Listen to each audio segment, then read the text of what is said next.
Hello everyone, good morning sa inyong lahat. Ayun, magtimpla naman tayo ng kape. At syempre meron tayo ditong pinainit na fresh milk, pinakuluan.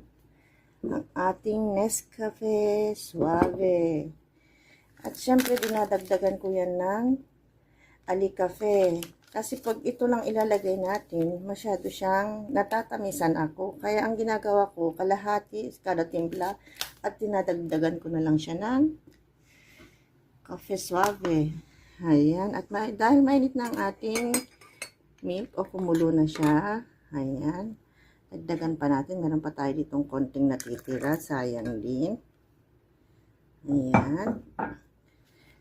Ilalagay na natin ang ating kalahating natirang Alicafe. Ayan. Hello Alicafe. Ayan. Haluin natin at syempre kulang pa sa kape. Kaya ilalagyan natin ng isa pang kutsaritang kape. Mukhang naparami yata natin. Ayan.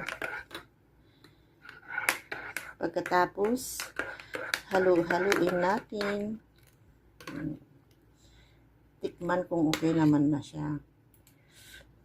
Okay na siya. Medyo matapang lang siya.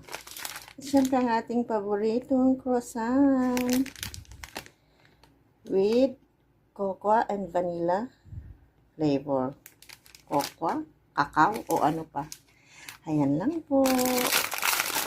Kain tayo. Kape tayo. Ito pala ang ating croissant. O diba? Thanks for watching.